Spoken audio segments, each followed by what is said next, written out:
Sanje Chedan So Che Cho Nam La Chanjo Bado Dani Chapsu Chi Dagi Jinso Chi Pe Sanam Ji Rula Penji Sanje Drupa Sanje Chedan So Che Cho Nam Janjo Bado Dani Chapsu Chi Dagi Jinso Jepe Rula Penji Bajo Sanje Chedan Sochi Chonam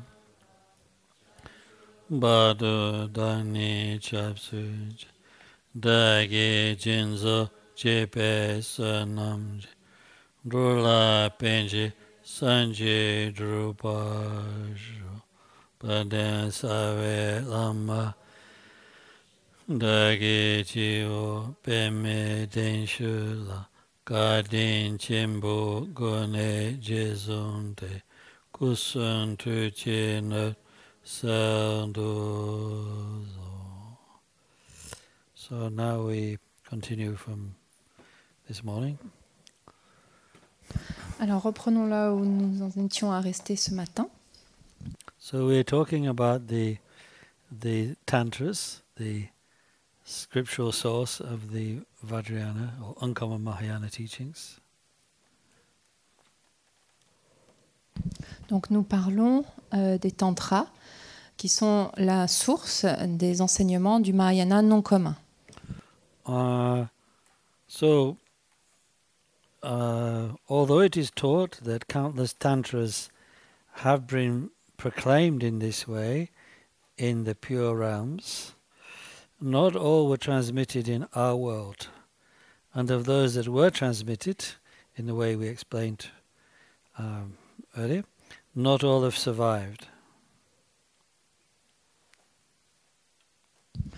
Et donc même s'il est enseigné que de nombreux tantras ont été énoncés, comme on l'a vu, notamment dans les champs purs ou dans les terres pures, tous n'ont pas été transmis dans notre monde.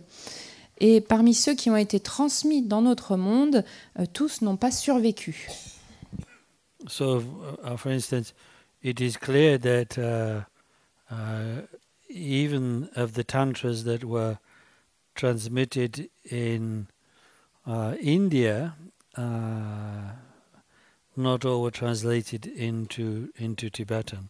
Sometimes just fragments of the tantras were translated into Tibetan.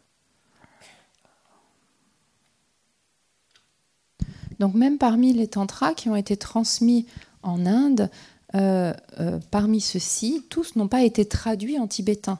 Il y a seulement certains, parfois pour certains tantras, il y a eu seulement des fragments qui ont été traduits en tibétain.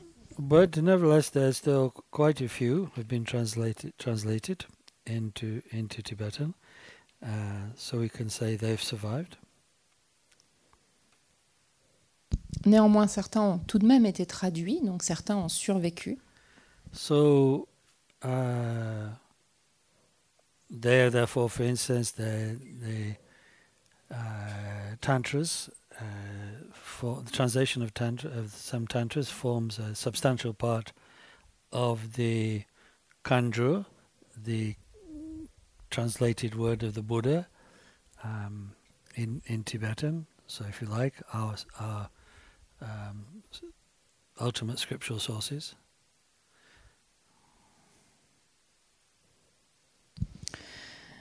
Et parmi ceux qui ont été traduits, eh bien, donc on trouve ces traductions des tantras en langue tibétaine, notamment donc dans le Kangyur, qui est la collection des mots du Bouddha, traduits donc en tibétain. On peut l'appeler un peu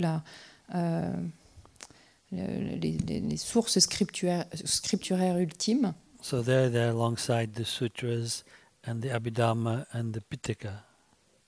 Vinaya Pitaka. Et donc, en fait, ils sont donc dans le Kangyur avec donc la collection donc des paroles du Bouddha traduites en tibétain avec les Pitaka ou les corbeilles des sutras de l'Abhidharma et du Vinaya. And so of those that still survive and have been translated into Tibetan, later masters, beginning in India and then subsequently in Tibet, have tried to arrange them into various groupings or sets according to particular characteristics,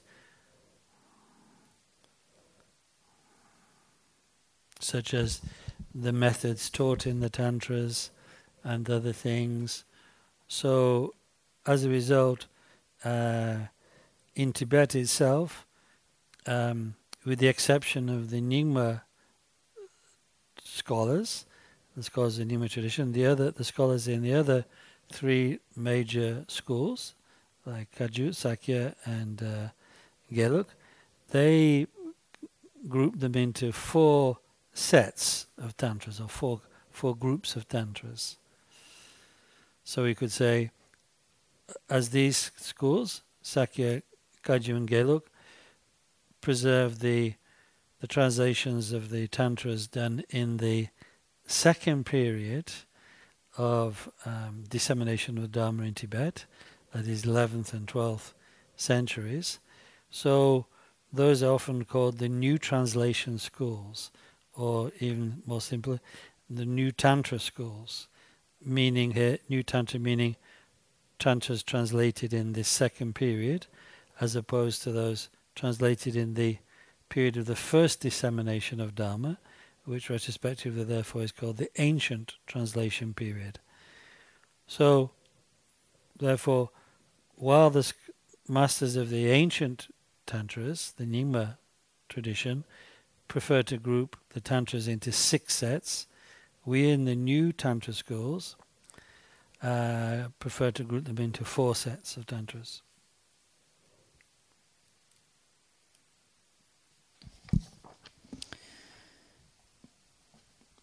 Les tantras qui ont donc survécu, qui ont été ensuite traduits notamment en tibétain, ont été organisés ou groupés en fonction de diverses caractéristiques, et ceci par les maîtres, les érudits tibétains, mais également aussi avant par les érudits indiens. Ils ont été regroupés en fonction des méthodes, de l'angle d'approche que prenaient les méthodes qui les enseignaient.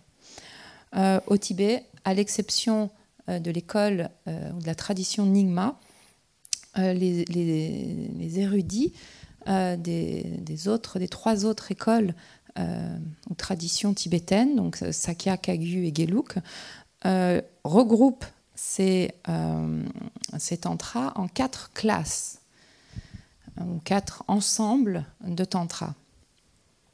Les écoles Kagyu, Sakya et Gelug constituent les écoles qui ont traduit ou préservé les tantras durant la 2e période de transmission du Dharma au Tibet, aux alentours plutôt au niveau du 11e et 12e siècle.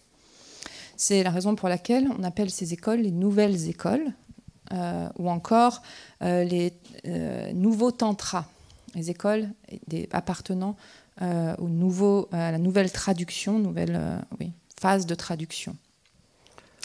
Ici, lorsque l'on parle donc des tantras, il s'agit de ceux, dans le cadre de ces 3 écoles, de ceux qui ont été traduits au cours de cette 2e période de transmission. Et c'est opposé donc à la première période de transmission et de traduction donc, du Dharma au Tibet. On appelle l'école qui suit cette première transmission l'école Nyingma, ou l'école ancienne. Pour l'école Nyingma, il y a 6 classes de tantra. Pour les 3 nouvelles écoles, les 3 écoles majeures des nouvelles traductions, ils sont regroupés en 4 classes. Incidentally, you might wonder why is he spending time explaining this about the tantras, and the answer is because it is necessary to follow the teachings concerning Vajrayana practice as was proclaimed by the Buddha himself, as it is with the teachings of the common Dharma, we should follow what was proclaimed by the Buddha himself in the sutras. But particularly in the subject of Vajrayana, there are many kind of mistaken and fantasy ideas circulating. So first we must say, well, what is actually in accord with what was proclaimed in the Tantras themselves? So therefore you need to know, well, what are the Tantras and how many classes of Tantras there are and so on and so forth. So it is very important to know these things. Vous pouvez peut-être vous demander pourquoi prendre le temps de parler de ces différentes catégories, de ces différentes classes de tantra. En fait, de la même façon qu'il est nécessaire pour suivre les enseignements du Bouddha, de vraiment les suivre tels qu'ils ont été énoncés par le Bouddha, notamment au niveau du véhicule, au niveau du chemin du Mahayana commun, avec les sutras. En fait, les sutras remontent au Bouddha et ont été donc classés d'une certaine façon. Eh bien, c'est la même chose avec les enseignements du Vajrayana, et même encore plus spécifiquement pour les enseignements du Vajrayana. Il est important de connaître clairement ces différentes classifications, parce qu'il y a beaucoup d'idées, comme nous l'avons vu, un peu fantasmagoriques ou beaucoup de confusion autour de ce qui est en fait ce que sont les tantras. Donc c'est la raison pour laquelle il est important de comprendre ce qui est en accord avec l'enseignement du Bouddha et tel que cela a été proclamé par le Bouddha. Et c'est ce qui nous permet de savoir, d'avoir une connaissance précise ensuite de qu'est-ce qui correspond à quoi, en fait. So the four sets of tantras, which we classify the scriptures into, are kriya, which means activity, charya, which means conduct, yoga, and finally, Anuttara Yoga, or Supreme Yoga. Yoga here is a synonym for meditation. So that's the third. And the fourth, Anuttara Yoga, or Supreme Yoga Tantra. Donc lorsque l'on parle de 4 classes de Tantra, à quoi faisons-nous référence? Il s'agit de la classe du Kriya Tantra, Kriya signifiant activité, de la classe du Charya Tantra, Charya signifiant conduite, de la classe du Yoga Tantra, ici yoga est synonyme de méditation, et enfin de la classe de l'Anuttara Yoga Tantra, ou donc Anuttara signifiant suprême et yoga ensuite, donc de la classe du Tantra, du yoga suprême. So concerning these, to define them, the great master Lopon Sona Semo says,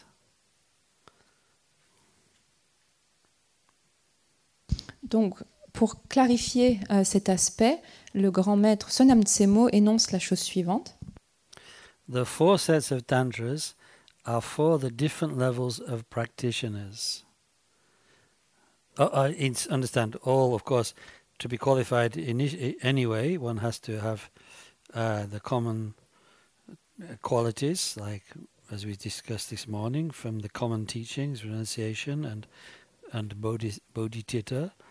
So then, the four sets of tantras are for the different levels of practitioners.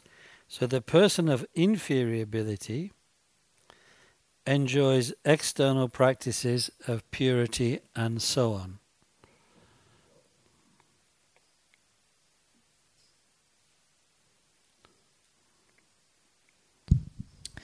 Quatre classes de tantra ont été présentées selon les différents niveaux de pratiquants. Ici, bien sûr, comme nous l'avons vu ce matin, il s'agit de pratiquants ayant déjà les qualités du chemin du Mahayana commun, donc notamment un certain degré de renoncement, de désillusion, et ainsi que la bodhicitta, l'esprit d'éveil.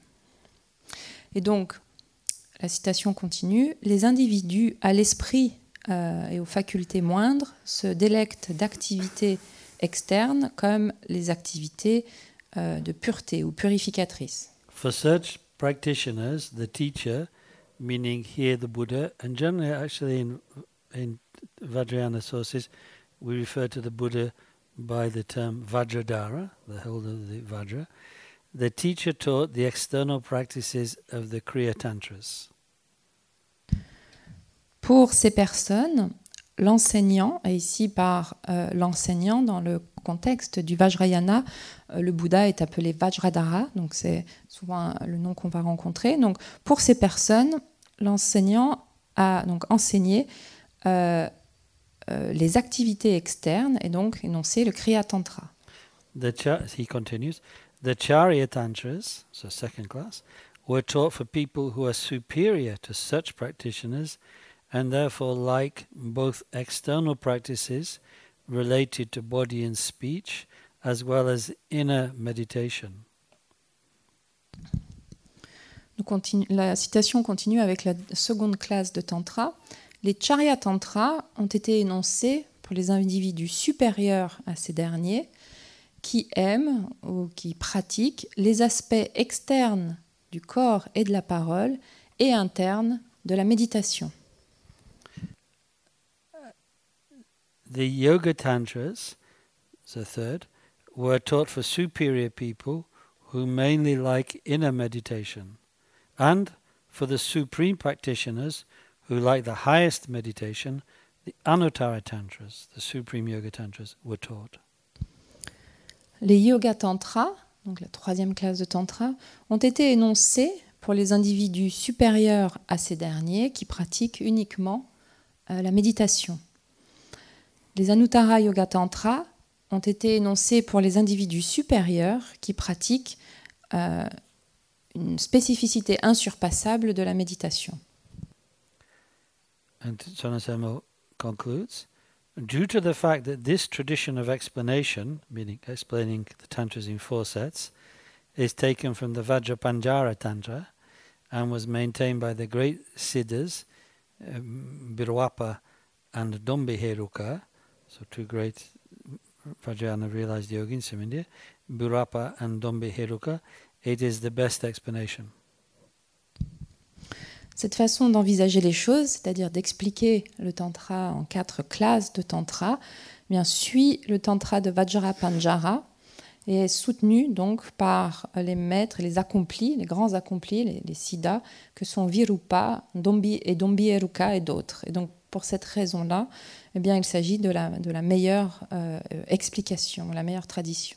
Meaning it's preferable to categorizing them in different groups like 3, 5, 6, etc. classes of tantras. Ce qui signifie en fait meilleure tradition, signifiant la meilleure que le mieux est de les classer en 4 classes de tantra, et que c'est beaucoup mieux qu'en 3 ou en 5. Now we'll examine a little bit about these different what is taught in the 4 tantra sets. Nous allons à présent examiner ce qui est enseigné dans chacune des classes de tantra. So you know the specific characteristics of each tantra set. But remember, in each tantra set, there are many different tantras grouped.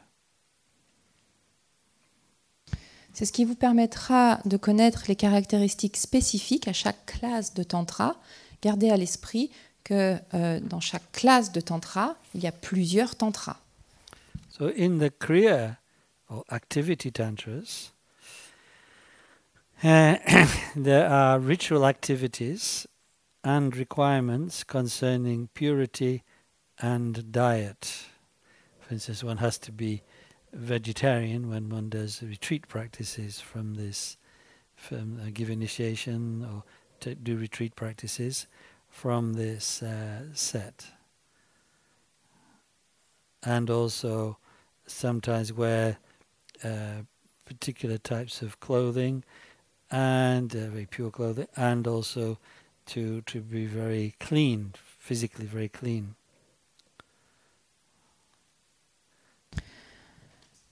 Donc, la première classe de tantra est celle des Kriya Tantra, donc de tantra de l'activité.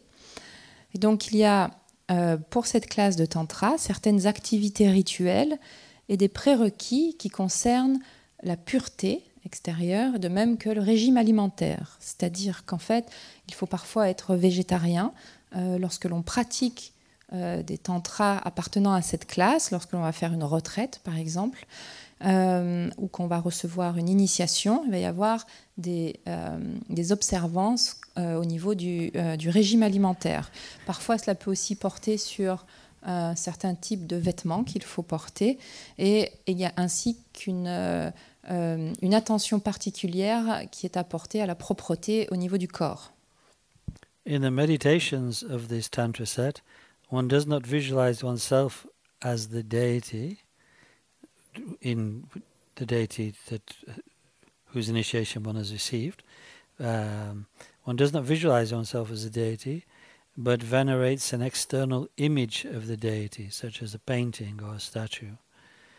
And one does this together with reciting the specific mantra of the deity bestowed in initiation, to invoke the blessing of this, his or her blessing, meaning his or her meaning of the deity. Au niveau de la méditation, associée à cette classe de tantra, le pratiquant ne s'envisage pas lui-même comme étant la divinité ou la présence éveillée, mais il révère une image ou une image extérieure, c'est-à-dire comme une statue ou une peinture, en d'autres termes, de la présence éveillée, tout en récitant son mantra pour requérir sa bénédiction. Kriya Tantra deities are classed in 3 primary groups. Donc les divinités ou les présences éveillées associées au Kriya Tantra sont classées en 3 groupes principaux. Thus, in the 3 groups are the Tathagata family. Tathagata, of course, means the thus gone. It's an epithet of the Buddha. Thus, in the Tathagata family, the chief deity, the number of deities, but the chief deity to be meditated upon, the one that is most commonly meditated upon, is Manjushri, the embodiment of the wisdom of the Buddhas, of all Buddhas.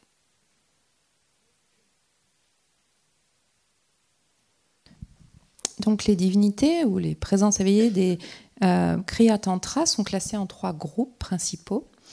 Il y a tout d'abord ce que l'on appelle la famille Tathagata. Donc Tathagata étant un épithète pour désigner le Bouddha, mais en fait c'est le nom de cette famille de Bouddha. Et ici, la présence éveillée principale est celle de Manjushri. Manjushri étant, comme nous l'avons vu, l'expression de la sagesse de tous les Bouddhas. The second group is called the Vajra family. And in the Vajra family, the most important deity to meditate on is Vajrapani, embodiment of the power of all the Buddhas. Donc, au sein de la classe du Kriya Tantra, la deuxième famille est la famille Vajra. Et dans la famille Vajra, la présence éveillée principale sur laquelle le pratiquant va méditer est Vajrapani, qui est la manifestation de la puissance de tous les Bouddhas. And in the third family is called the Lotus family, or Padma family, and the main deity to meditate there is Chandrazik, or in the Sanskrit name, Avalokiteshvara, the embodiment of the compassion of all Buddhas. Et enfin, donc, la troisième famille est la famille Lotus, ou la famille Padma, et la présence éveillée principale est Chenrezi, ou Avalokiteshvara en sanskrit, qui est la manifestation, l'expression de la compassion de tous les Bouddhas. In fact, the most important major initiation, and later on we will define what does that term major initiation mean. In fact, the most important major initiation of the Kriya Tantra is that given for these 3 deities, just mentioned, in one single mandala. And they're known as the lords of the 3 families.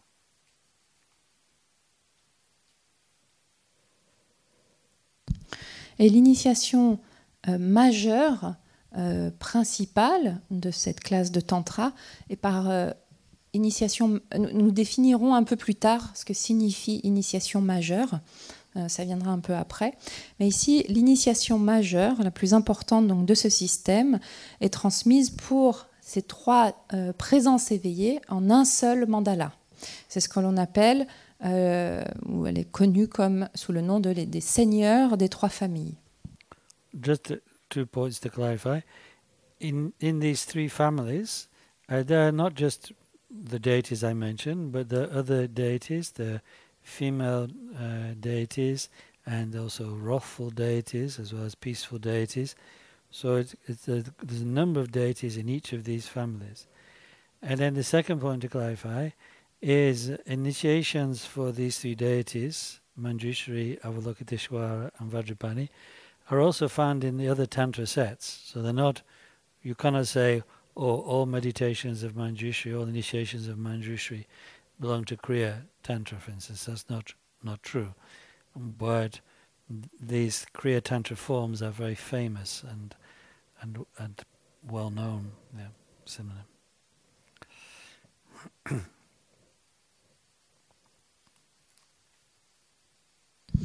Il y a 2 points peut-être à clarifier à présent.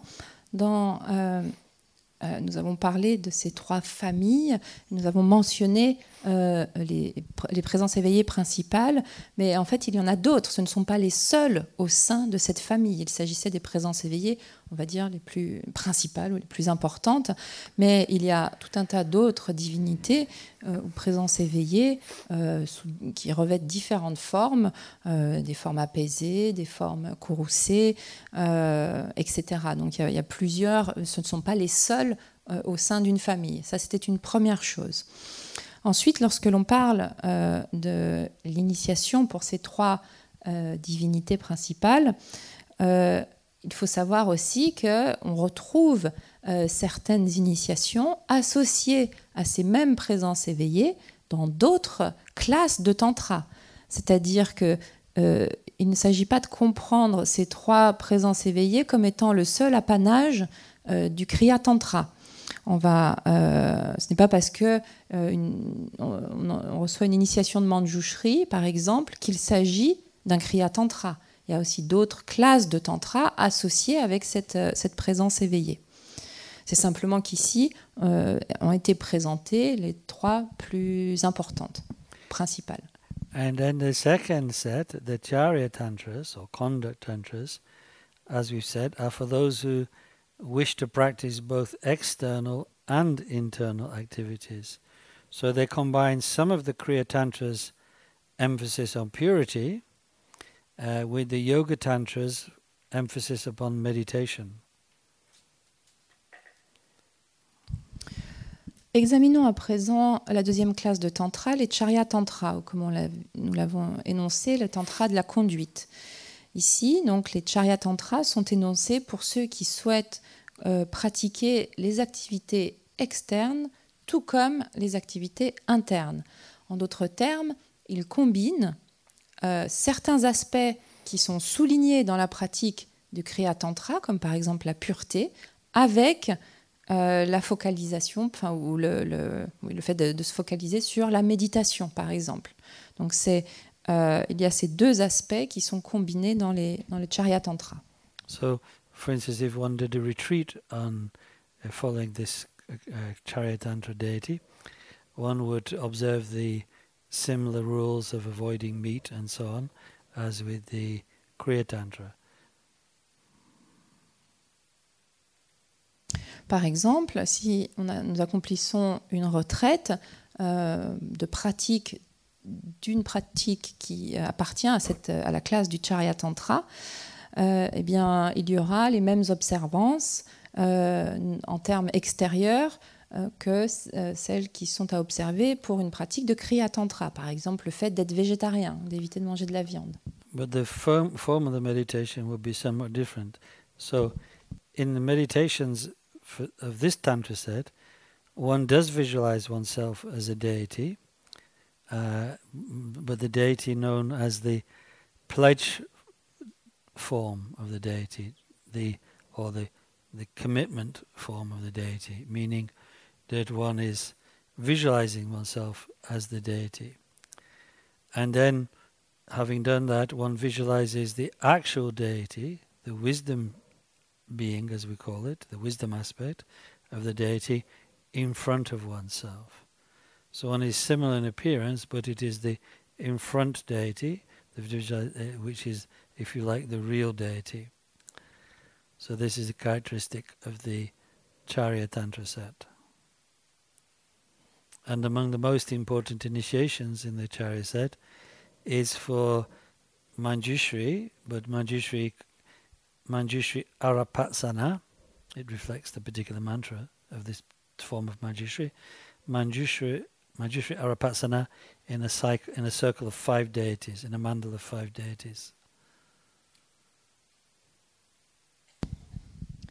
En ce qui concerne la pratique méditative associée à cette classe de tantra, le pratiquant s'envisage ou se visualise plutôt comme la divinité ou la présence éveillée en question, mais sous sa forme, en fait, ce que l'on appelle sous sa forme de l'être de Samaya, c'est-à-dire qu'il s'agit de la forme de Samaya ou de Damtsikpa de la divinité, de la présence éveillée. Donc ça, c'est pour lui-même. Et ensuite, il envisage en face de lui la présence de la divinité qui est, elle, l'être de sagesse, le Yeshepa. Et donc, ici, en fait, le pratiquant est en apparence similaire à la divinité en question, mais c'est comme si en face de lui, il a la véritable présence éveillée. Et donc c'est pour ça qu'on parle ici de la visualisation de la divinité sous son apparence de sagesse, alors que pour le pratiquant, il s'agit de son apparence en fait d'engagement, de samaya. Et ça, donc, c'est la caractéristique de la pratique, des pratiques associées au Charya Tantra. L'initiation la plus importante de cette classe de Tantra est celle de Manjushri Arapatsana, qui est Manjushri au sein d'un mandala avec 5 autres divinités. So in this Tantra, having it, although one appears in a similar form to the deity in front, thus making a strong connection, it is the deity in front which is the real deity, and one requests blessings from the deity in front. That is how accomplishment is gained in this Tantra.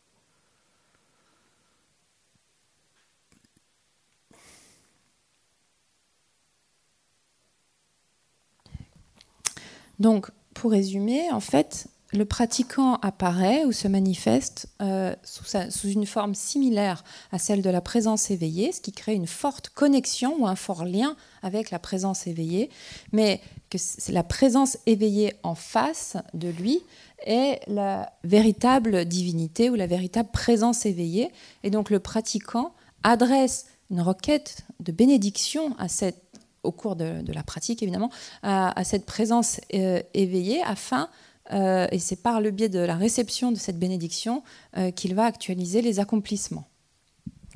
And then the third set, the Yoga Tantras, they emphasize internal meditation, such as visualization and so on, over external activity, like conduct by body and speech.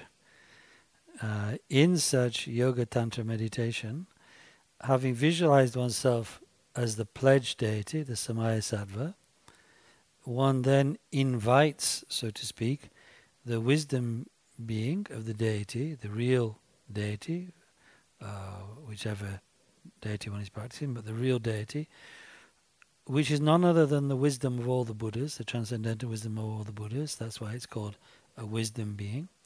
One invites the wisdom being of the deity to pervade oneself, to enter in and to pervade oneself for the duration of the meditation session.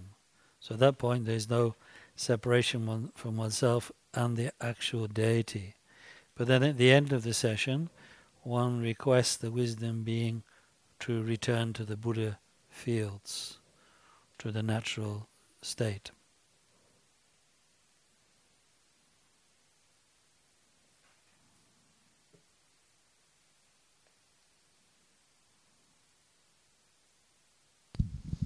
Abordons maintenant les yoga tantras. les yoga tantras mettent l'accent sur la méditation intérieure par rapport aux activités externes. C'est-à-dire, lorsque l'on parle de méditation interne ou intérieure, ça fait référence aux visualisations, etc., qui sont à faire, et donc qui sont plus importantes que les activités externes, c'est-à-dire la conduite en termes de corps et de parole. Au niveau de la méditation pour cette classe de tantra, le pratiquant en fait s'envisage comme précédemment comme étant l'être de Samaya, c'est-à-dire qu'il s'envisage ou se visualise comme la présence éveillée qu'il pratique, mais il invite, le pratiquant à ce moment-là invite la présence éveillée qui est dite donc l'être de sagesse, les yeshepa, à le pénétrer, à entrer, à l'imprégner, on va dire, pendant la durée de la session de pratique méditative. Ensuite, donc ce qui fait qu'il n'y a pas de séparation à ce moment-là, comme pour la classe de tantra précédente, il n'y a pas de séparation entre le pratiquant, entre moi-même, et la présence éveillée que je médite. Mais à la fin de la session, la requête est adressée aux êtres de sagesse, aux yeshepa, de retourner, en fait, de partir et de retourner dans leur champ pur. And then among the major, there are a number of different initiations and cycles of practice for different deities in this Tantra set. But among them, a particularly important one is for the form of Vairochana, the Buddha Vairochana, known as Savavid or Kunrik, all-knowing Vairochana. This is a particularly important Yoga Tantra deity and practice. Parmi les initiations et les cycles de pratique majeurs associés à cette classe de Tantra se trouvent notamment les pratiques associées à la forme de Vairochana et de Vairochana sous sa forme Sarvavid, aussi en tibétain appelé Kunrik, tout connaissant.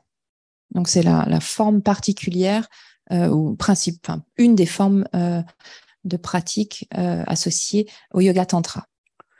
Now, having described the different methods used in the three sets of tantras, then one could ask the question, so if I receive an initiation for one of these deities from the different sets of tantras, one of the particular set of tantras, will I actually nowadays practice exactly as has been described in the tantras and as you've just outlined here?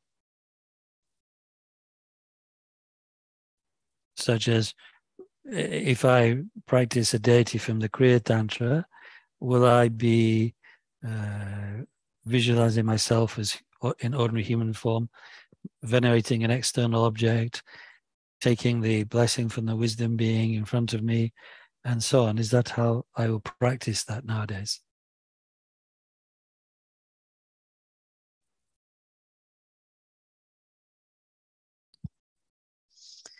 À présent que nous avons décrit ces trois premières classes de Tantra, est-ce que les méthodes utilisées, donc il y a différentes, comme nous l'avons vu, il y a différentes méthodes, et nous avons pu aujourd'hui recevoir une initiation d'une pratique ou d'un tantra appartenant à l'une ou l'autre de ces classes de tantra.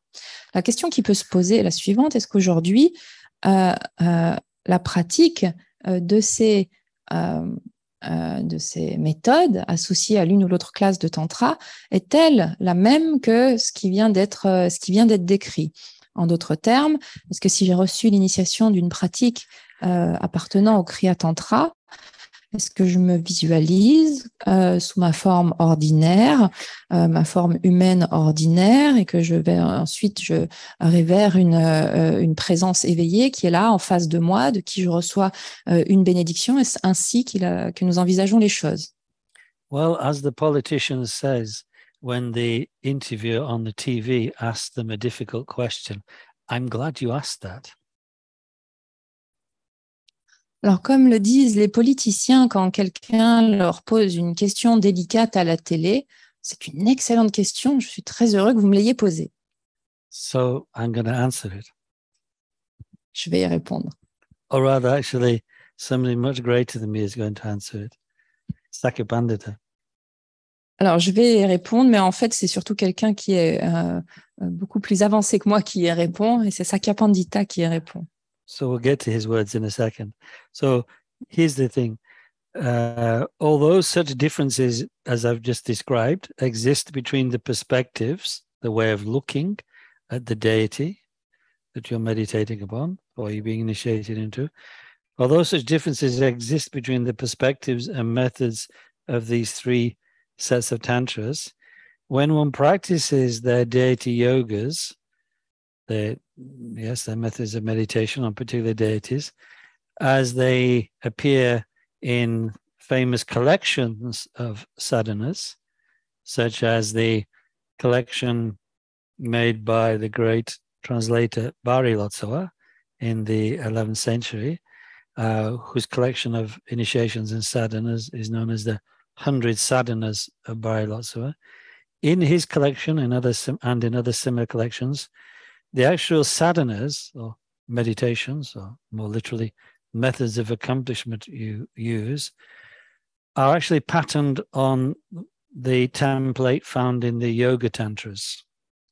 So even if the deity is taken from a Kriya or Charya Yoga Tantra, when you do the actual sadhana, you will follow the four-limbed system, as it's called, in the Yoga Tantras. So all sadhanas look pretty much, what it comes to is the tantras from the sadhanas for deities from the different tantras usually look pretty similar when you actually come to practice them now.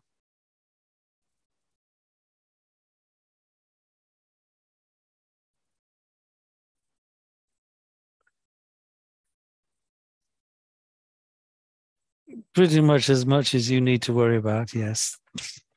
I think maybe, it's a good say, yes. Never, as the politician also advises, never be too categorical. Somebody's going to find an email somewhere.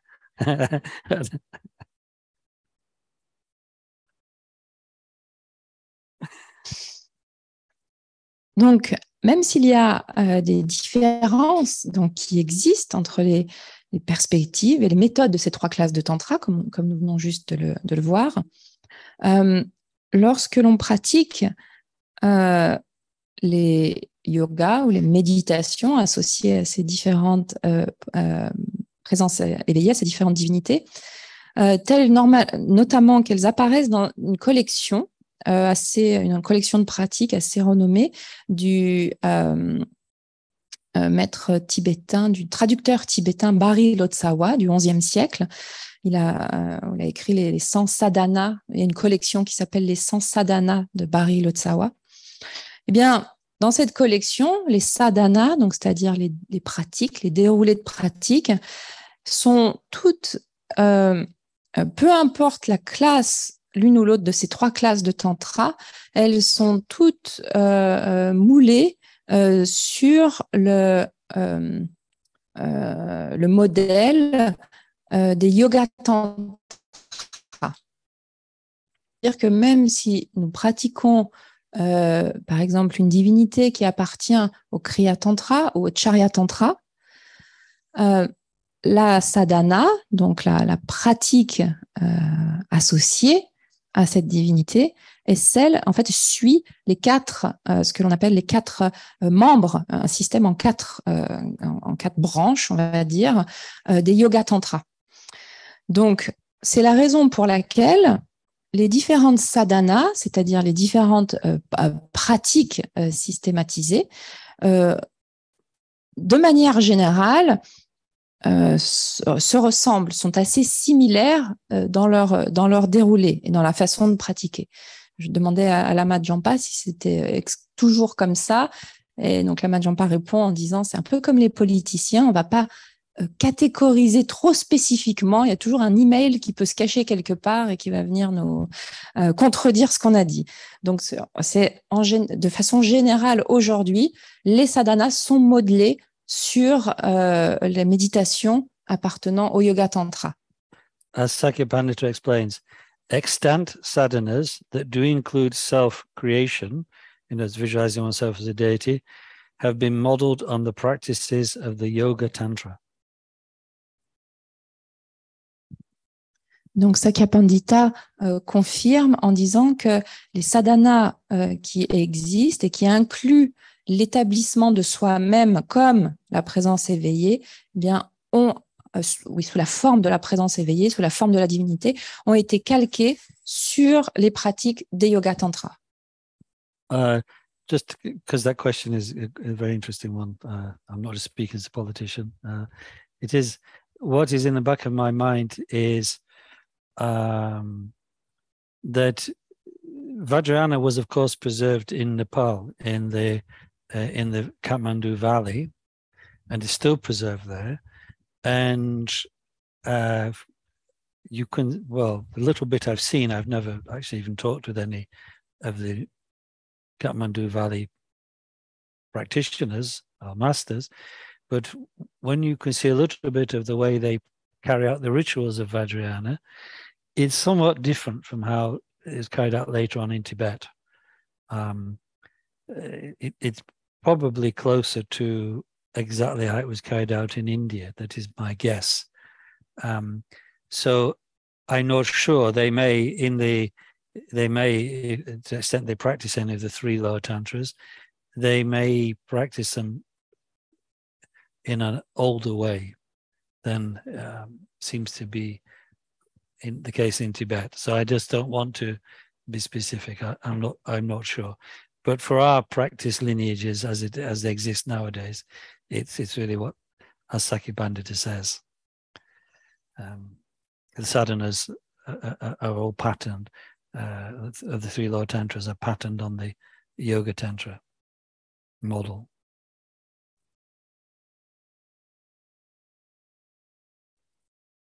So it is just entirely speculative, I think.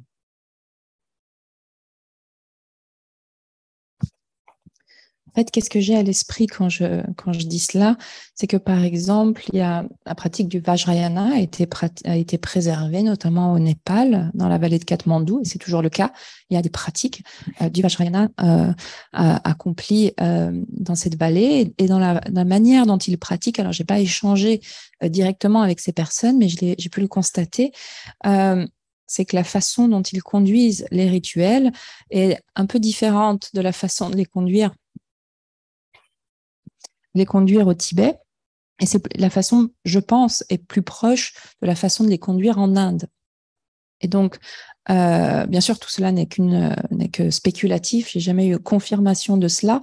Mais comme ils pratiquent ces trois tantras dits inférieurs, de manière, on va dire, un peu plus ancienne, que c'est le cas au Tibet, eh bien, en fait, il y a une différence. Mais par rapport à la pratique par rapport aux pratiques associées à ces trois classes de tantra, aujourd'hui, au Tibet, tel que cela a été mis en place, les sadhanas sont calqués, ou le modèle des sadhanas, des pratiques, est calqué sur les celles des yoga tantra, sur le modèle des yoga tantra. But when the major initiations are given for the three tantra, a deity or cycle from one of the three lower tantra sets, it will definitely be carried out according to the rules of that particular tantra set. That does not vary. And I'll explain something about those initiations later. En revanche, lorsqu'il y a une initiation majeure qui est donnée pour une divinité appartenant à l'une ou l'autre de ces trois classes de tantra, l'initiation est toujours guidée ou dirigée en accord avec les règles de chaque de la classe de tantra à laquelle la divinité appartient. Donc ça, c'est par contre, dans le cadre de la transmission d'une initiation, c'est toujours en fonction de chaque classe de tantra. In fact, concerning the practice of deity yoga in the 3 lower tantra sets that we've just covered is aimed only indirectly at Buddhahood, the supreme goal, being aimed primarily at the acquisition of the what we could call the mundane accomplishments or the magical accomplishments, which are accomplishments that speed up the process of the path, but do not by themselves arrive directly at Buddhahood. So these mundane accomplishments, or siddhi, to use the Sanskrit term, siddhi for accomplishment, these are usually delineated as the 4 actions that gather the necessary conditions for practicing the path with ease and swiftness.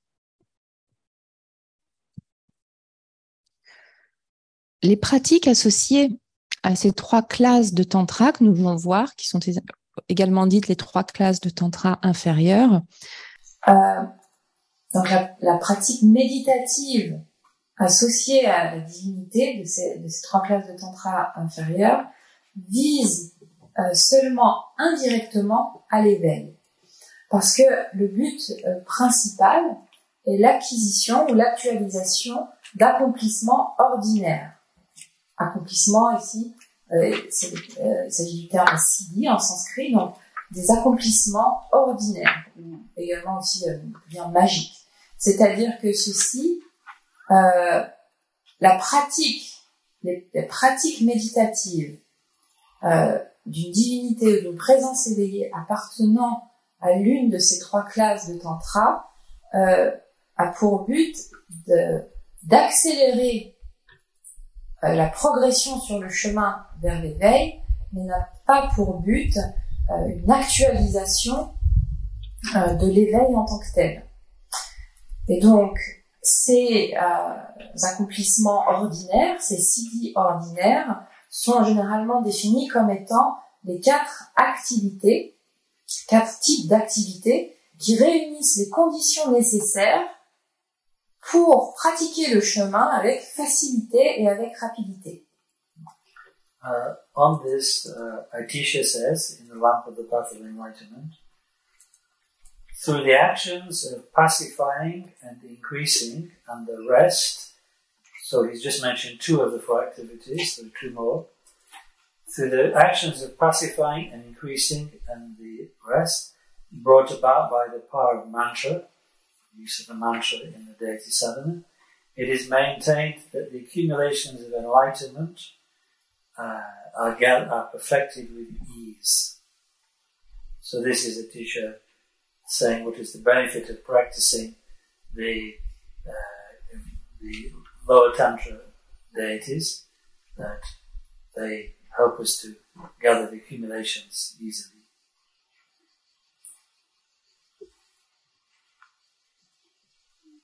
Accumulations, of course, merit and wisdom.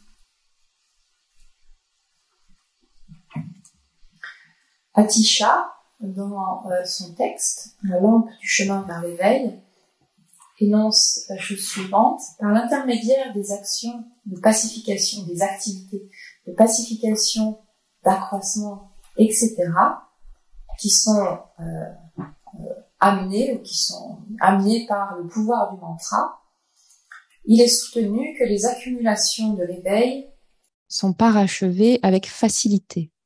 Donc, ici, Atisha ne cite que 2 des 4 activités, l'activité de pacification et l'activité d'accroissement. Il dit donc etc. Donc, sous-entendu les 4 dans leur entièreté. Et donc, ceci, en fait, ça vient, cela aide le pratiquant à parachever les 2 accumulations. Donc, ici, les accumulations de mérite et de sagesse. Et ce qui permet, donc par la pratique d'un tantra appartenant à ces 3 classes inférieures, le pratiquant, en fait, peut réunir des accumulations de manière plus facile. Cela permet aux pratiquants de pouvoir progresser plus facilement vers l'éveil. So to describe these 4 activities, 4 karmas, as they're termed, the first one is the pacifying activity, and pacifying means pacifying disturbances, which otherwise will obstruct one's practice. So an example of a deity to be practiced for such would be like Vajrasattva or Chenrezig, actually. Alors examinons ce que sont ces 4 activités, ou bien ces 4 karmas aussi, telles qu'elles sont appelées. La première est l'activité de pacification. Pacification de quoi? Eh bien, pacification des perturbations. Prenons un exemple de présence éveillée qui aide à pacifier les perturbations. Eh bien, il s'agit notamment de Dorje Sempa, de Vajrasattva en d'autres termes, ou encore de Chenrezig. And the others, of course. Il s'agit juste d'exemples, il y en a d'autres. And then the second karma is called increasing. And usually this is classified as 3 types of increasing, though in some places 4 types of increasing are mentioned.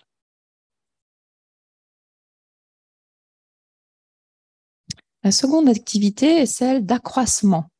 Il y a parfois 3 types d'accroissement qui sont mentionnés, d'autres fois 4. So this first is increasing intelligence or wisdom. Le premier type d'accroissement est l'accroissement des conditions au niveau de l'intelligence ou de la sagesse. Very helpful for sentient beings. Donc, ce qui est assez utile pour les êtres, n'est-ce pas? And of course, from a Dharma point of view, in order to realize the true nature of reality, emptiness, we need to have strong wisdom. In the ordinary Dharma, we have no means for this except just gradual hearing, thinking, and meditating. But in the Vajrayana, we can rely upon deities which are themselves the embodiments of wisdom. And by meditating on them, by developing, we develop their qualities internally, so to speak. So supreme examples of wisdom deities would be Manjushri as a male wisdom deity, or Saraswati as a female wisdom deity.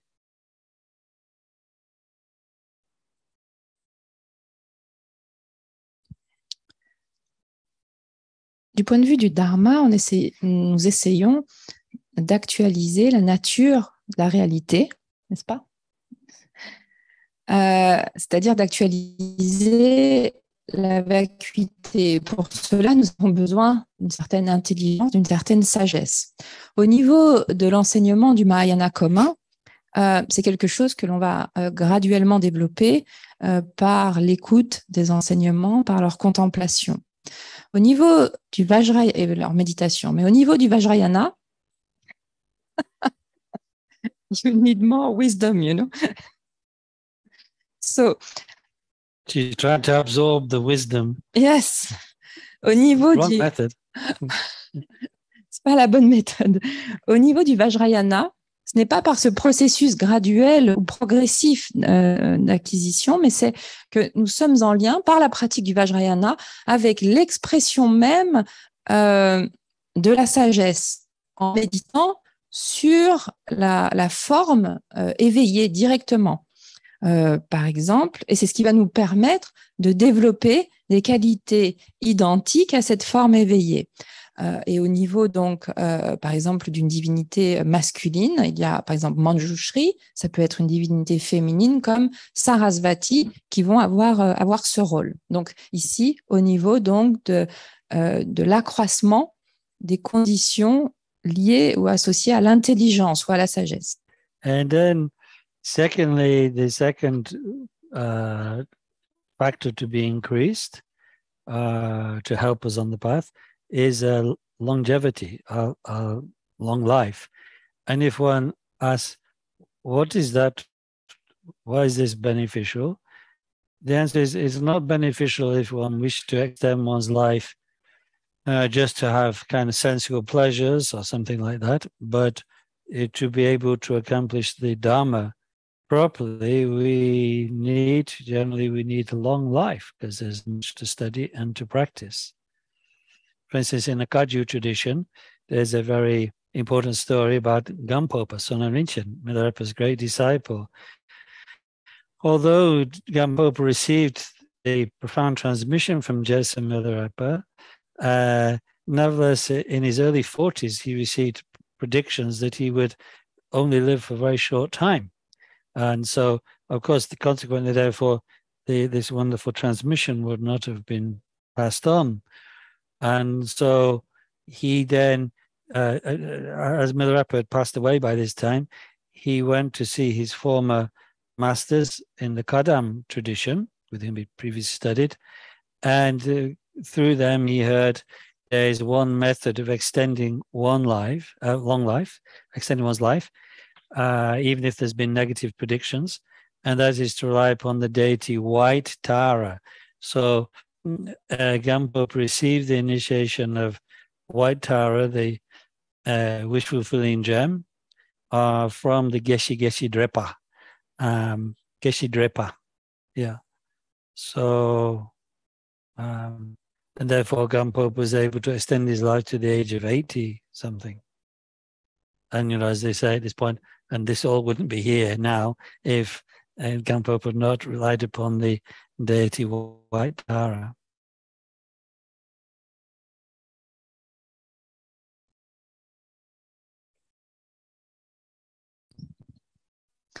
Le second facteur qu'il s'agit d'accroître est ici la longévité. Alors la question qui peut se poser, c'est quel est le bienfait d'avoir une vie longue? Il ne s'agit pas de considérer, il n'y a aucun bienfait à avoir une longue vie si c'est simplement pour profiter de plaisirs sensoriels. Ce n'est pas le but. Pourquoi avoir une vie longue ici? Eh bien, c'est associé à la pratique du dharma, parce que si l'on souhaite obtenir un résultat, eh bien, il faut du temps, cela prend du temps que d'étudier de manière appropriée et de pratiquer le dharma. Et dans notre tradition, dans la tradition Kagyu, eh bien, nous en avons un exemple qui est l'exemple de Gampopa, Sonam Rinchen, qui avait donc reçu toutes les transmissions de Milarepa, mais qui a reçu également, Milarepa étant décédé à ce moment-là, la prédiction, parce qu'il avait déjà 40 ans, reçu la prédiction qu'il ne vivrait pas très longtemps. Et s'il ne vivait pas très longtemps, eh bien comment transmettre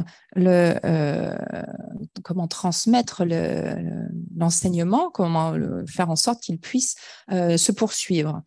Et donc, il s'est rendu auprès de ses maîtres, Milarepa étant décédé, il s'est donc rendu auprès de ses maîtres Kadampa, de la tradition Kadam, et qui lui ont appris qu'il y avait une méthode pour allonger ou accroître sa vie. Cette méthode était la pratique de Tara blanche. Gampopa a donc reçu l'initiation de Tara blanche, et il a l'initiation donc de Tara blanche qui comble le gemme, comble souhait, appelé ainsi, l'initiation. Elle a reçu cette initiation de Geshe Drepa, et ce qui lui a permis ensuite, sur la base de la pratique, de pouvoir accroître sa vie jusqu'à l'âge de 80 ans, malgré la prédiction au départ assez néfaste par rapport à sa longévité. Et heureusement qu'il a fait cela, parce que sinon, et donc s'il ne s'était pas appuyé sur la pratique de Tara blanche pour accroître sa longévité. And alongside White Tara, also two other very important long life deities are Amitayus and Namjalma, or Ushnisha Vijaya, the goddess Namjalma. Ushnisha Vijaya, Sukto Namjal. Sukto Namjalma. Dans le cadre dans le cadre de cette activité d'accroissement, donc il y a la pratique de Tara blanche qui va permettre donc l'accroissement de la longévité.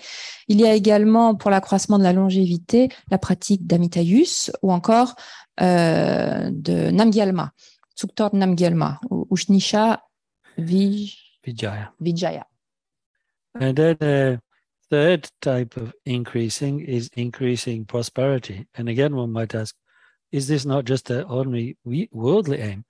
Well, the answer is no, because here with the bodhicitta motivation, one wishes to accomplish Buddhahood, but to be able to practice properly, one needs a certain kind of support for one's life and one's practice. So prosperity is to be taken in that context here. And so therefore, with such a motivation, one can receive the initiations and practice such deities as the various types of Zambala, because the different forms of Zambala, or the goddess Asudara, or even the deity Gunka, the White Lord, sometimes known erroneously as White Mahakala.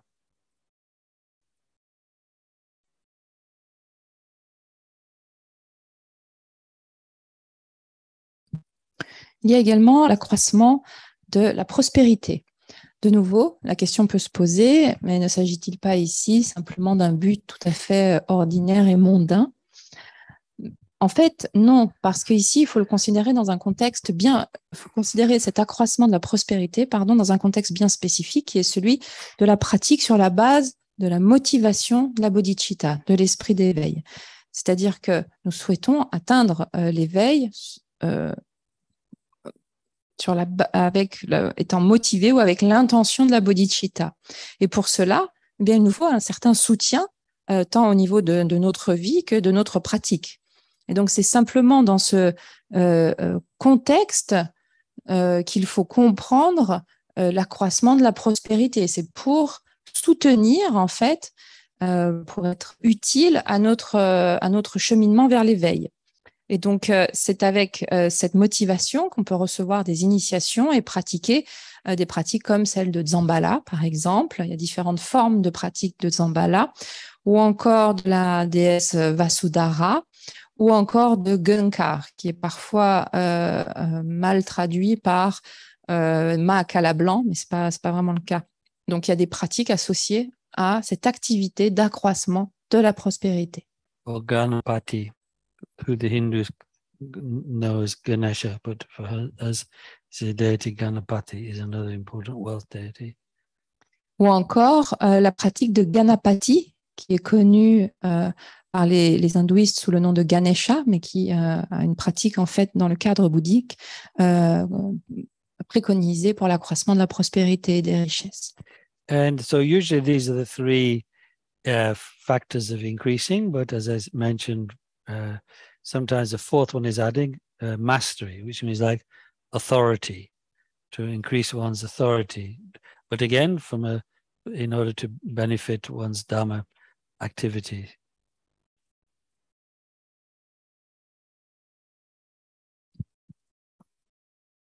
Il s'agit généralement, des trois aspects que l'on peut accroître, donc l'intelligence, la longévité, la prospérité. Mais lorsque il y en est énoncé 4, nous y ajoutons ce que l'on appelle l'accroissement de la maîtrise ou encore de l'autorité. Et de la même façon que pour les 3 précédentes, il s'agit simplement d'accroître son autorité dans le cadre de l'activité du Dharma et uniquement donc dans le cadre d'un cheminement vers l'éveil. Now one might ask, are these methods of such increasing, are they infallible methods?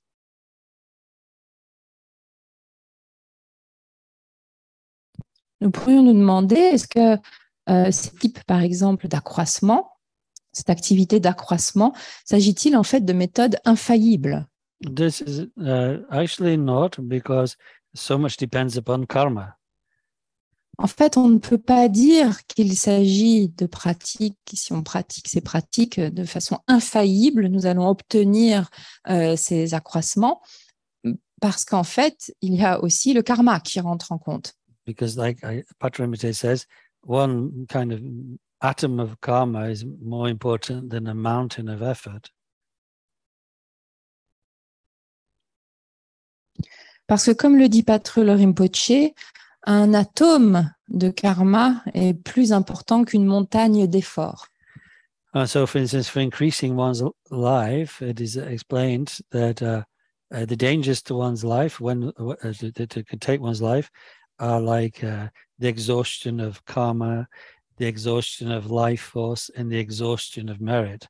And when one or two of these factors is depleted, then one can still rely upon beneficial methods to increase one's life force, such as relying upon the increasing deities that we mentioned. But if all three are depleted, then it is very difficult, even if one relies upon these deities, which would in other circumstances be very helpful. And by relying, by the way, I should clarify, that means really seriously meditating on them, not just maybe praying once or twice or reciting just a few mantras. It means I should do serious accomplishment, serious meditation retreat. Then one will have the accomplishments. But even in that case, it's not going to be infallible for the reasons I've just explained.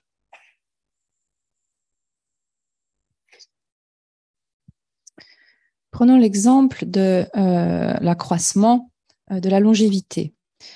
Comme on le sait, la longévité dépend de différents facteurs et que les dangers, ce qui vient mettre en péril la longévité, il y a trois aspects, trois causes. L'épuisement du karma, l'épuisement de la force vitale et l'épuisement du mérite. S'il manque un ou deux facteurs, alors nous pouvons nous appuyer sur ces méthodes ou ces méthodes vont être tout à fait bénéfiques pour remédier ou pour accroître notre longévité. Ça, c'est possible. En revanche, si ces trois facteurs sont présents, de l'épuisement du karma, de la force vitale et du mérite, s'il y a bien ces trois épuisements en même temps, alors il sera difficile de remédier à l'inévitable, même si l'on va s'appuyer sur une des divinités permettant l'accroissement de la longévité. Et ici, une autre chose à préciser, c'est lorsque je parle de s'appuyer sur ou de s'en remettre à une de ces divinités, cela veut dire une pratique sérieuse, une pratique méditative sérieuse avec des périodes de pratique en retraite. Il ne s'agit pas juste de réciter quelques mantras ou d'effectuer la pratique une fois ou deux. Ici, il s'agit d'une pratique sérieuse avec des retraites qui nous mènent jusqu'à un certain accomplissement de cette pratique. Et donc, si les trois facteurs d'épuisement sont présents, eh bien même la pratique de ces associés à ces présences éveillées permettant l'accroissement de la longévité ne sera pas infaillible. But to counterpose that slightly depressing news, I'll tell you a story concerning the increasing of intelligence. Alors, pour ne pas rester sur ce constat un peu déprimant, je vais vous raconter une histoire associée à l'accroissement de l'intelligence. Indeed, in the medieval period in India, there's one great master called Vagishwakirti, Nawandrapa. And he had a special transmission of white Manjushu practice, so increasing intelligence there too. And he bestowed this upon his disciple Jetari. And then told Jetari, you must find somebody to transmit the lineage true.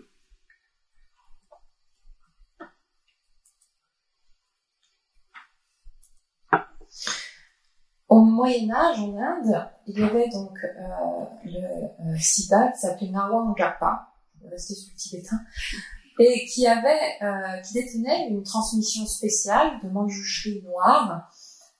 Blanc, white. Oh, white? Yeah, that Oh, sorry. That magician's pacifying disturbance. Voilà. Pardon, de manjushri blanc, excusez-moi. Et donc, qui est donc une pratique permettant l'accroissement de l'intelligence ou de la sagesse. Et il a transmis cette transmission donc à son disciple Jetari, en lui disant qu'il fallait qu'à son tour, il trouve quelqu'un à qui la transmettre pour perpétuer le lignage. So how to find this disciple to transmit the lineage to? Luckily, Jetari had already developed the power of flying, Siddhi of flying. Alors, comment trouver un disciple à qui transmettre cela? Alors, heureusement, Jetari avait développé le siddhi de pouvoir voler, se déplacer en volant. Given the way the airline industry is going, it could be helpful for more of us to develop the siddhi. D'ailleurs, vu l'état dans lequel se trouve l'industrie aérienne, aujourd'hui, ça peut être utile de développer ce type d'accomplissement. Probably no implications for global whatever it's called. Et ce qui, du coup, aurait aussi moins d'implications pour, comment on appelle ça déjà, le réchauffement.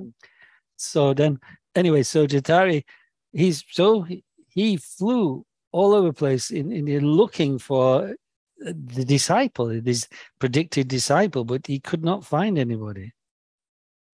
Alors, Jetari, sur son jet, Jetari a donc survolé en fait l'Inde entière à la recherche d'un disciple à qui il pourrait transmettre cette pratique, mais sans succès. The only person he found was an 8-year-old illiterate buffalo herder. La seule personne qu'il a pu trouver était un enfant de 8 ans qui s'occupait des buffles et qui était totalement illettré. Not promising material. Donc, il semblerait que c'était pas vraiment, on va dire, quelque chose de très prometteur. As we used to say when we're writing our university reports on students. comme il est parfois, comme les annotations sur les devoirs universitaires, pas prometteur. You never showed that to the students. Mais on montre jamais ça vraiment aux étudiants, mais ça peut nous arriver de les écrire. Anyway, so he talked to this buffalo herder, and the guy said, "Well, I'm 80, 80. Pardon, il n'avait pas 8 ans, il avait 80 ans. 80. I'm 80 years old and I'm illiterate. How can I practice this that you're giving me? I'm too stupid. I don't know anything. Et donc, alors que Jetari lui transmettait à ce vieillard de 80 ans, le vieillard lui-même lui a dit, mais je suis illettré et j'ai 80 ans, qu'est-ce que tu veux que je fasse de ça, en fait? But Jetari gave him the initiation of White Manjushri, and he developed not only did he live another 10 years, but he developed wisdom power. And so finally he became known as the Siddha Lalita Vajra through the practice of White Manjushri. Néanmoins, Jetari transmit l'initiation de Manjushri blanc à donc je ne sais pas si on appelle ça un cornac, je ne sais pas comment ça s'appelle, celui qui s'occupe des buffles, mais enfin bref. Et non seulement il l'a mis en pratique, non seulement il vécut 10 ans de plus, mais il développa aussi la sagesse, un pouvoir de sagesse, d'intelligence, et il devint en fait le Siddha ou le grand accompli, Lalita Vajra. And in this way the lineage was preserved. Et c'est ainsi que la lignée de cette pratique a été préservée. So the moral is, however stupid you are, try to get a Manjushri initiation. La morale de l'histoire est donc, aussi stupide que vous soyez, essayez d'obtenir une initiation de Manjushri. The world needs you to get that. Le monde a besoin que vous receviez cette initiation. And then the third karma is called magnetizing. karma, and that means like to attract people to the Dharma for their benefit, and not just generally beings, but sometimes also auspicious circumstances, such as practice conditions conducive to your Dharma practice or to the spread of Dharma. So this magnetizing karma is very much like associated with deities such as the red Tara and also goddess Kurukula. And the deity Kamaraja, king of desire. These are magnetizing deities. La troisième activité, ou le troisième karma, est l'activité de magnétisation. Cette activité de magnétisation vise à attirer les êtres vers le dharma, vers la pratique du dharma pour leur bien. Les êtres, d'une part, mais également tout type de circonstances favorables à la pratique du dharma et à la diffusion du dharma. Et donc, il y a, pour ce type d'accroissement, il y a les pratiques associées à Tara rouge, notamment, ou encore à Kurukule, ou encore à Karmaraja, le roi Karmaraja, Karmaraja, qui est le roi du désir.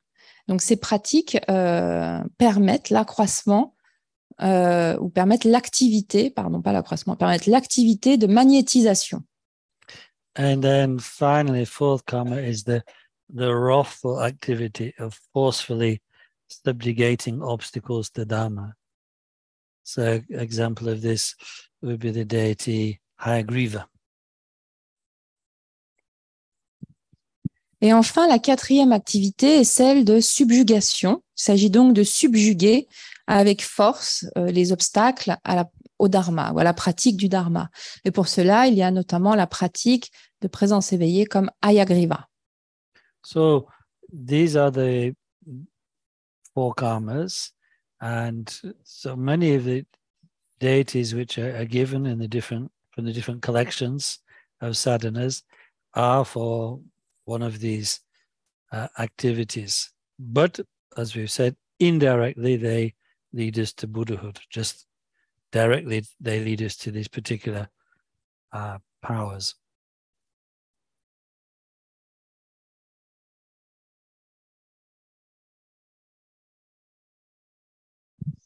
Il s'agit donc des quatre activités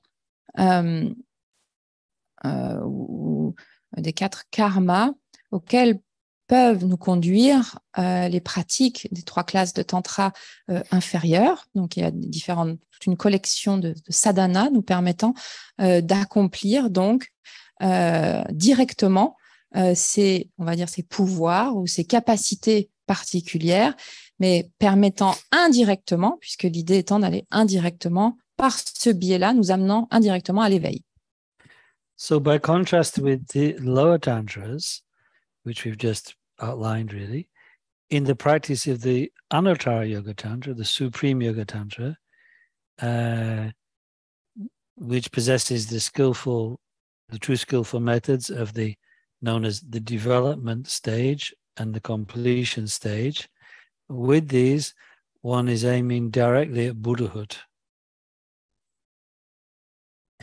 Donc, contrairement aux pratiques des trois classes de tantra inférieures, les pratiques de la quatrième classe de tantra, c'est-à-dire l'Anuttara Yoga Tantra ou le yoga suprême, grâce à ces techniques ou ces méthodes, ces moyens habiles, ainsi que grâce aux phases ces différentes phases de méditation, les phases d'établissement et de complétion, donc de Kyerim et de Dzogchen, dans le cadre de cette quatrième classe de tantra, le pratiquant, en fait, ou la pratique amène directement à l'éveil et pas de façon indirecte, comme nous venons de voir dans les trois classes de tantra inférieures. That is because these two stages of practice purify one might say, the core samsaric experiences of birth and death, they transform them into the experience of realization. So, as it says, through the union of these two meditative processes, development stage transforming birth, completion stage transforming death, through this there's the dawning of the great seal wisdom, the Mahamudra wisdom. And that wisdom is the transcendental accomplishment, the supreme realization of the Vajrayana path.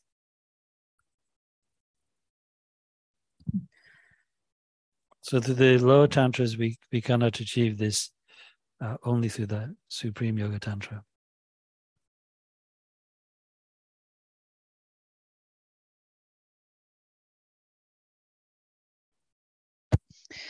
Donc, par ces deux étapes de la pratique, que sont donc les phases de Kierim ou d'établissement et les phases de Dzorim, de complétion, le pratiquant purifie son expérience grossière de la naissance et de la mort.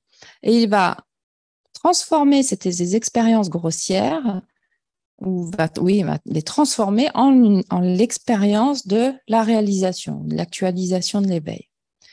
C'est-à-dire que par l'union, par la mise en pratique, par l'union de ces deux phases de la pratique, la phase de Kierim qui permet de transformer l'expérience de la naissance et la phase de Dzogrim qui permet de transformer l'expérience ordinaire de la mort, le pratiquant va pouvoir directement, par ce biais-là, va émerger la sagesse du Mahamudra.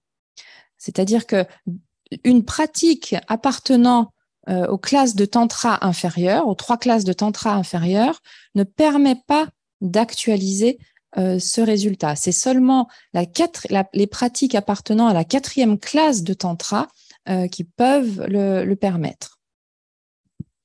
So as Sona Sama says. Sorry, I forgot to say something. Excuse me. Et donc la sagesse qui est actualisée à ce moment-là est l'accomplissement extraordinaire ou encore le siddhi, l'accomplissement transcendant, qui est l'actualisation suprême du chemin du Vajrayana. So as Sonam Sama says, the Anuttara Yoga Tantra set is so named because there's a special incomparable, and the Sanskrit term for incomparable is Anuttara, a special incomparable meditation is taught. Donc, ceci est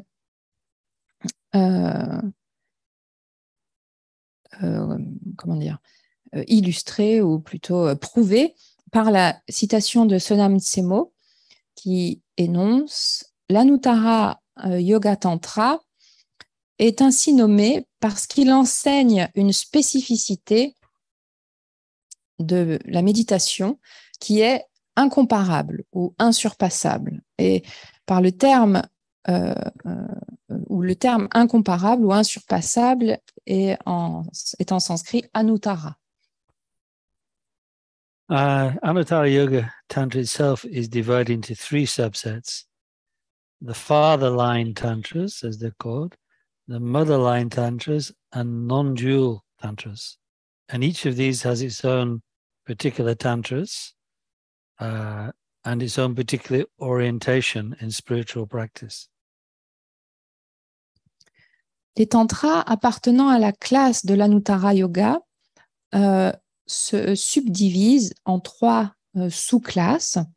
Il y a les tantras de la lignée père, les tantras de la lignée mère et les tantras appelés non-duels. Et donc, chacune de ces 3 sous-classes comporte différents tantras particuliers et chacun ayant sa propre orientation spécifique en lien avec une pratique particulière. Now, concerning this division, some people have said in the past, the father tantras are for the purification of transformation of hatred or aggression, and the mother tantras are for the transformation of desire, but this is not so. Dans le passé, il y a eu certaines assertions disant que les tantras pairs avaient pour but la transformation de la colère ou de l'agressivité, pardon, et les tantras mères la transformation du désir. Mais en fait, c'est pas vraiment ainsi. There are special characteristics which allow us to distinguish whether a Supreme Yoga Tantra is belonging to the father line or mother line or non-dual. But essentially, father tantras emphasize the skillful means, practice of skillful means.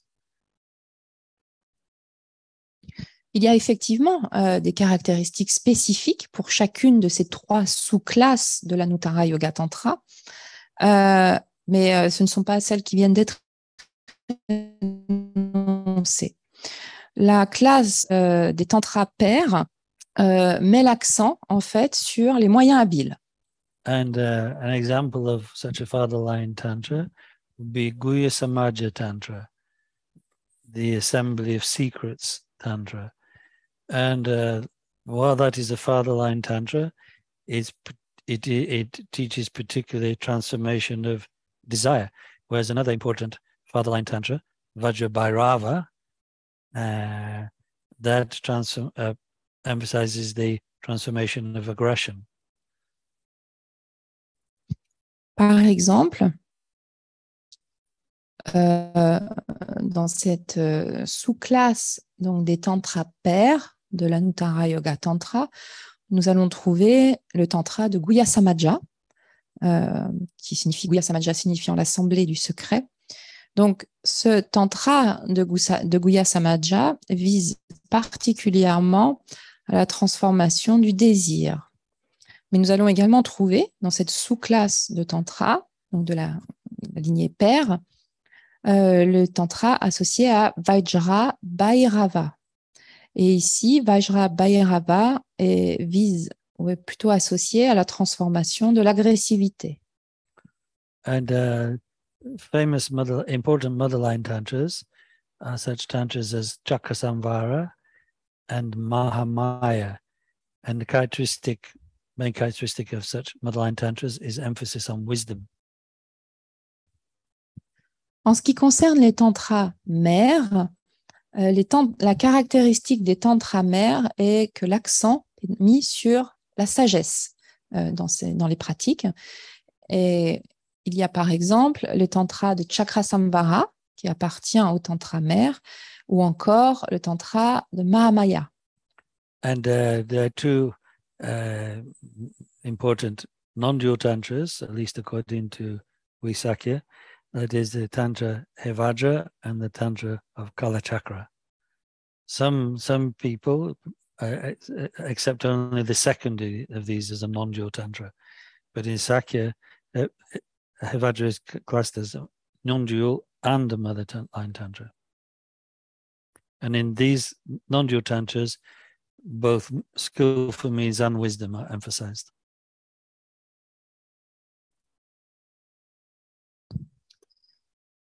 Et enfin, la sous-classe des tantras non duels, eh bien, sont ceux dans lesquels l'accent est mis tant sur les moyens habiles que sur la sagesse. Et on va retrouver dans ces tantras les tantras de Hevajra, par exemple, ou encore de Kalachakra. Pour certains, seul Kalachakra appartient au tantra non duel parce que Hevajra est parfois classé également dans les tantras, soit tantra non duel, soit tantra mère.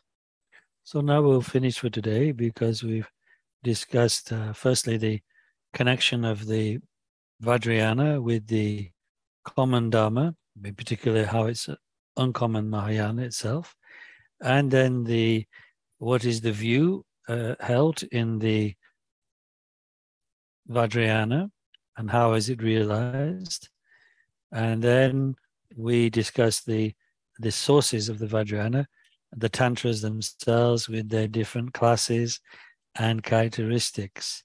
So tomorrow we have to talk about the method of practice. Of course, we must understand we cannot talk in specific detail about the method of practice because one of the characteristics of the Vajrayana is shown in one of its many names, which is secret mantra tantra, secret mantra, meaning cannot be revealed to those without initiations.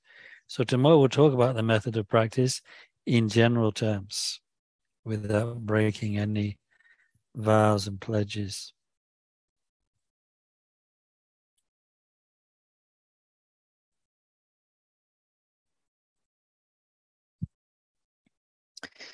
Nous avons donc aujourd'hui vu le lien entre le Vajrayana et les enseignements du Dharma commun. Nous avons également abordé la vue qui est maintenue dans le Vajrayana et qui est à actualiser. Et nous avons vu donc les sources du Vajrayana, les tantras avec leurs différentes classes et leurs différentes caractéristiques. Demain, nous allons aborder les méthodes de pratique. Alors, bien sûr, nous n'allons pas aborder cela dans de nombreux détails parce que, comme l'indique l'un des noms du Vajrayana, est le mantra secret.